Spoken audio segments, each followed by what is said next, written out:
क्या नेपाल के सीमावर्ती सुनसरी जिले में डीजे की तेज आवाज और एक झंडे को लेकर शुरू हुआ मामूली से दिखने वाला विवाद सिर्फ दो समुदाय का आपसी झगड़ा है या फिर भारत नेपाल के संवेदनशील सीमा पर पर्दे के पीछे कोई बहुत बड़ा अंतर्राष्ट्रीय सीमा पार का साजिशी खेल चल रहा है?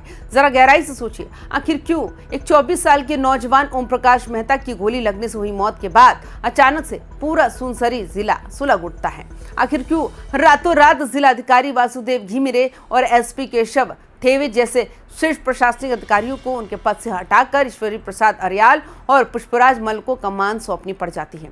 और सबसे बड़ा सवाल यह है कि जिस भारत नेपाल बॉर्डर से कभी सिर्फ रोटी बेटी का रिश्ता और खुली सीमा की शांति की खबरें आती थी, वहां अचानक अनिश्चितकालीन कर्फ्यू, सशस्त्र सीमा बल यानी एसएसबी की भारी तैनाती, सीमाओं की नाकेबंदी और दंगा रोधी दस्तों की संगीनों का साया क्यों मंडराने लगा? क्या नेपाल सीमा पर आए दिन होने वाले ये बवाले, सीमा पार से चीनी और पाकिस्तानी एजेंसियों की घुसपैठ का बढ़ता नेटवर्क, हाल ही में पकड़ी गई संदिग्ध विदेशी महिलाएं और अब ये सांप्रदायिक हिंसा, ये सब किसी एक बड़ी क्रोनोलॉजी की कड़ियां तो नहीं है? नमस्कार, आप देख रहे हैं वाइबिन बिहार झारखंड। मैं हूं आपके साथ मृता त्रिपाठी, लेकर आई हूं टू द पॉइंट। बात करते हैं तो हमें किसी भी घटना के सिर्फ ऊपरी तौर पर दिखने वाले चेहरे को नहीं बल्कि उसकी जड़ तक जाना पड़ता है। अब आइए सबसे पहले समझते हैं आखिर सुनसरी जिले के देवानगंज ग्रामीण नगर पालिका 3 स्थित कप्तानगंज में 26 जुलाई की उस काली रात को आखिर हुआ क्या था। पहली नजर में एक खबर ऐसी लगी थी कि एक मंदिर के बाहर तेज आवाज में डीजे बजा था, जिस पर ऐतराज जताया गया। बात बढ़ी, पथराव हुआ, पुलिस ने हवाई फायरिंग की और फिर सीधे गोलियां चला दी, जिसमें ओम प्रकाश मेहता नाम के एक बेगुनाह युवा की जान चली गई और 24 से ज्यादा लोग गंभीर रूप से घायल हो गए। लेकिन जब हम टू द पॉइंट इस पूरे मामले की टाइमलाइन को खंगालते हैं तो पता चलता है कि बारूद तो सुबह से ही बिछाया जा चुका था, डीजे तो सिर्फ एक बहाना था। दरअसल उस दिन इलाके में लगे एक बिजली के खंभे पर पहले से लगे एक विशेष समुदाय के झंडे को हटाकर दूसरा धार्मिक झंडा लगा दिया गया था। यानी इलाके का माहौल सुबह से ही बेहद संवेदनशील और तनावपूर्ण बना दिया गया था। किसी अदृश्य हाथ ने वहां की शांति में पहले ही जहर घोल दिया था और रात को डीजे की आवाज पर हुए मामूली विवाद ने उस सुलगती आग में पलीते का काम कर दिया। अब जरा प्रशासनिक हलचल और बॉर्डर की सुरक्षा समीकरणों को टू द पॉइंट एनालाइज करते हैं। जैसे ही हिंसा भड़की, सड़कों पर टायर चलने लगे, पेड़ काटकर रास्तों को ब्लॉक कर दिया गया और वैसे ही नेपाल के गृह मंत्रालय में हड़कंप मच गया। रविवार सुबह 7 बजे से सुनसरी के भंटाबारी, घुसकी, कप्तानगंज, बस्ती बाजार और देवानगंज के तमाम संवेदनशील इलाकों में अनिश्चितकालीन कर्फ्यू ठोक दिया गया। स्थानीय प्रशासन अधिनियम 1971 के तहत ऐसी पाबंदियां लगा दी गई कि सड़कों पर 4 लोग भी एक साथ खड़े नहीं हो सकते। रैलियां, धरने, प्रदर्शन, सब पर ताला लग गया और नियम तोड़ने वालों पर सीधे जुर्माने और 1 महीने की जेल का हंटर टांग दिया गया। लेकिन सबसे बड़ा फैसला था कि अधिकारियों की गाज गिरना।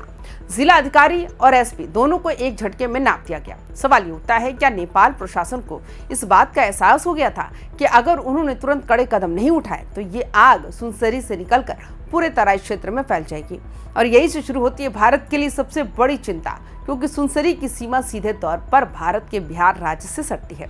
जैसे ही सुनसरी में गोलियां चली, वैसे ही भारतीय सीमा पर तैनात सशस्त्र सीमा बल यानी एसएसबी के जवान और भारतीय सुरक्षा एजेंसियों के कान खड़े हो गए।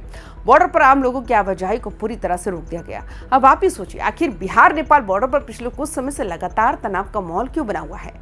टू द पॉइंट बात यही है कि ये कोई अकेली घटना नहीं है। इससे पहले भी इसी नेपाल बॉर्डर के रास्ते कई विदेशी महिलाएं और संदिग्धों को भारत सीमा में अवैध रूप से घुसपैठ करते हुए हमारे सीमा सुरक्षा बल के जवानों ने रंगे हाथों पकड़ा।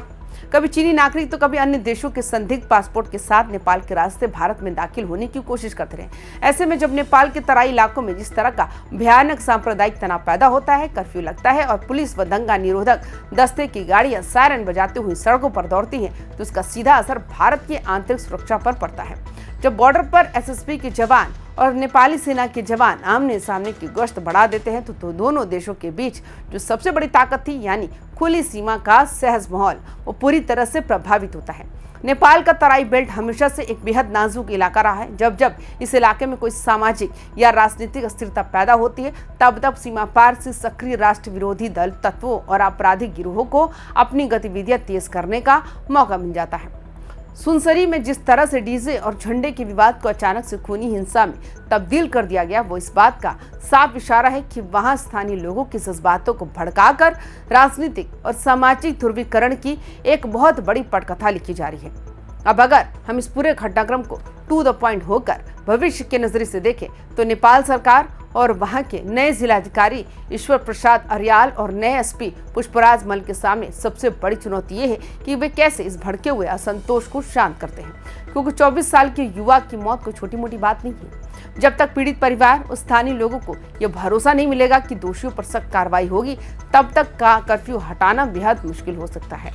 दूसरी तरफ भारतीय सीमा पर तैनात हमारे सुरक्षा बलों और सेना के जवानों को भी अपनी सतर्कता का स्तर कई गुना बढ़ाना पड़ेगा, क्योंकि जब पड़ोसी देश के सीमावर्ती जिले में अनिश्चितकालीन कर्फ्यू लगा हो, सड़कें बंद हो और बारूद की बू हवा में तैर रही हो, तब सीमा पार से किसी भी तरह की अनहोनी या घुसपैठ की आशंका से इनकार नहीं किया जा सकता। अब सबसे बड़ा सवाल यही बना हुआ है, क्या सुनसरी जिले में नए प्रशासनिक अफसरों के आने और भारी संख्या में दंगा रोधी दस्तों व सेना के जवानों की तैनाती के बाद हालात नॉर्मल हो पाएंगे? क्या नेपाल की सरकार इस बात की गहराई से पड़ताल करेगी आखिर इस हिंसा के पीछे किन भारी या किस स्थानीय ताकतों का हाथ था जो भारत नेपाल सीमा पर अशांति का माहौल पैदा करना चाहता है? और आखिर कब तक हमारे सीमावर्ती इलाकों को इस तरह के अचानक भड़कने वाले बवालों का खौफ झेलना पड़ेगा?